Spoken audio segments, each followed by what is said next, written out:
Sulmuesi i Kosovës Albion Rahmani po përjeton një fazë të ndërlikuar në karrierën e tij pas transferimit të bujshëm nga Rapidi Bukureshti te Sparta e Pragës.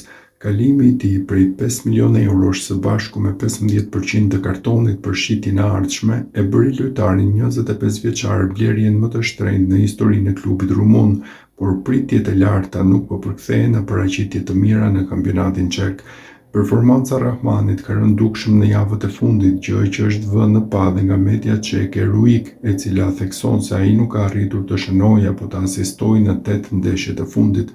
Madje artikulli i tyre mban titullin kritik "Sparta nuk ka sulmues", ku Kta dhe Rahmani jashtë forme, ndërsa transferimi i Millas ishte gabim.